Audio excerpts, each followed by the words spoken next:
इंदौर के प्रतिष्ठित ट्रांसपोर्ट कारोबारी राजा रघुवंशी की हत्या के मामले में नया मोड़ देखने को मिला है। उनके परिवार ने आरोपियों के नार्को टेस्ट के लिए शिलांग हाईकोर्ट में अपील करने का निर्णय लिया है। इस प्रक्रिया में उन्होंने दिल्ली और शिलांग में 3 वकील हायर किए हैं। राजा के भाई विपिन रघुवंशी ने हत्या की वजह जानने के लिए नार्को टेस्ट की मांग की है और इसके लिए वे शिलांग जाएंगे। परिवार को हत्या में बड़ा नेटवर्क शामिल होने का शक है और उन्हें लगता है कि नार्को टेस्ट से ही आरोपियों से हत्या की वजह पता चल पाएगी। अगर हाई कोर्ट में अपील खारिज होती है तो परिजन सुप्रीम कोर्ट भी जाएंगे। राजा का परिवार आज भी उसकी हत्या की असली वजह तलाश रहा है।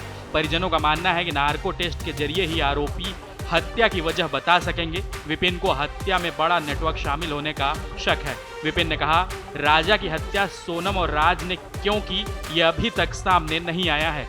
मुझे शक है कि इसमें बड़ा नेटवर्क शामिल हो सकता है। विपिन ने यह भी कहा कि आरोपियों ने राजा को मारने के लिए वकील या पुलिस की सलाह ली होगी या तांत्रिक क्रिया की होगी। विपिन रघुवंशी का कहना है कि नेटवर्क इतना बड़ा है जो बाहर नहीं आ रहा है। मैं इसी हफ्ते मंगलवार से शनिवार के बीच पहले दिल्ली और फिर वहां से शिलांग जाऊंगा। विपिन ने आगे कहा कि हमें राजा के छोटे से बड़ा किया, उसका पूरा बचपन देखा, धूमधाम से शादी की। उसकी शादी को लेकर हम बहुत खुश थे, लेकिन हनीमून से लापता होने के बाद सारी चीजें बदल गईं। फिर उसकी मौत का पता चला।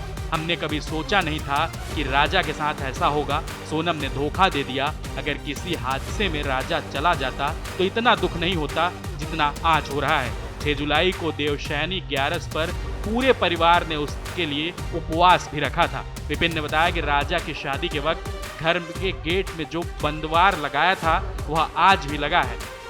शादी के बाद उसका कमरा सजाया था वह आज भी वैसा ही सजा है। जब तक राजा को इंसाफ नहीं मिलेगा, उसकी हत्या की वजह हमें पता नहीं चलेगी, तब तक हम शांत नहीं बैठेंगे।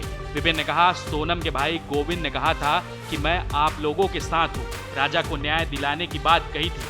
अगर वह अपनी बात पर टिका रहता तो हमें कोई तकलीफ नहीं होती। अगर वे लोग बदलेंगे तो वैसा ही हो जाएगा जैसा सोनम ने हमें धोखा दिया। गोविंद को जो करना है वह करे, लेकिन हमें दिया वचन न तोड़े। कुछ दिन पहले मेरी गोविंद से बात हुई। हमने उससे राजा और सोनम की शादी की फोटो वाली पेनड्राइव मांगी थी। उससे राजा की कई यादें हैं। हो सकता है कि उन फोटोज में हमें कुछ क्लू मिल जाए। पुलिस ने मामले की बारीकी से जांच कर रही है। राजा मर्डर केस में शामिल 8 आरोपियों को मेघालय पुलिस ने अब तक गिरफ्तार किया है। विपिन ने मेघालय पुलिस की कार्रवाई पर संतोष जताया है। विपिन ने कहा कि मैं उनके काम से संतुष्ट हूं, लेकिन मैं भाई होने का पूरा फर्ज निभाऊंगा।